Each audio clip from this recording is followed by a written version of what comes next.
ભરૂચમાં પહોંચેલી કોંગ્રેસની જન આક્રોશ રેલીના દ્રશ્યો જોયા બાદ ભરૂચ કોંગ્રેસ જાણે ચાણક્ય વગરનો ખાલી ગઢ બની ગઈ હોય તેવું લાગી રહ્યું છે। ભરૂચ જિલ્લામાં પ્રવેશેલી કોંગ્રેસની જન આક્રોશ યાત્રાના દ્રશ્યો જોયા બાદ સ્પષ્ટપણે માલુમ પડી રહ્યું છે કે ભરૂચની કોંગ્રેસ ચાણક્ય વગરનો ખાલી ગઢ બની ગઈ હોય તેવું લાગી રહ્યું છે।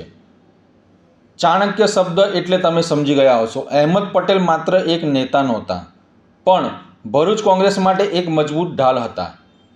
તેમના નિધન પછી જિલ્લા કોંગ્રેસ જાણે સુકાની વગરનું વાહન બની ગઈ છે। દિલ્હીમાં વગ ધરાવતા નેતાઓના અભાવે સ્થાનિક કાર્યકર્તાઓમાં પણ હવે જોશ રહ્યો નથી। જ્યાં સુધી અહેમદભાઈ પટેલ હતા ત્યાં સુધી વિરોધીઓના સૂર પણ દબાયેલા રહેતા હતા। હવે ભરૂચમાં કોંગ્રેસ પાર્ટીમાં હું પદ ઉપર બિરાજમાન થાવ તેની લડાઈ તેજ બની છે।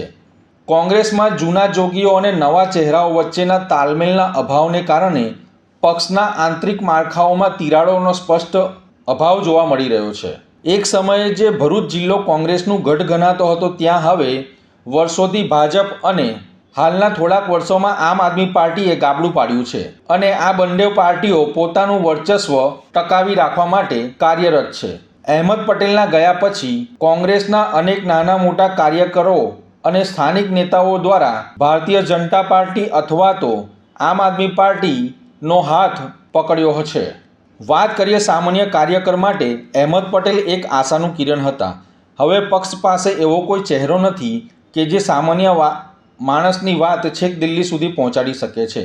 આ રાજકીય અનાથપણું કાર્યકરોને નિષ્ક્રિય બનાવી રહ્યું છે, જેથી ભરૂચ જિલ્લો કોંગ્રેસના રાષ્ટ્રીય રાજકારણનું કેન્દ્રબિંદુ ગણાતું હતું તે આજે સ્થાનિક સ્તરે પોતાનું અસ્તિત્વ ટકાવી રાખવા માટે સંઘર્ષ કરી રહ્યું છે અને અહેમદ પટેલની ખોટ સ્પષ્ટપણે અનુભવી રહ્યા છે। અહેમદ પટેલ માત્ર એક વ્યક્તિની ખોટ નથી, પરંતુ ભરૂચ કોંગ્રેસના સુવર્ણ યુગની અંતની નિશાની પણ સાબિત થઈ રહી છે। આવનારા સમયમાં જો કોંગ્રેસ વિપક્ષ તરીકે મજબૂત પાર્ટી બનીને ઉભરે નહીં તો ભરૂચમાંથી આવનારા સમયમાં કોંગ્રેસનું નામું નિશાન મીટી જશે તેવા હાલના દ્રશ્યો પરથી લાગી રહ્યું છે।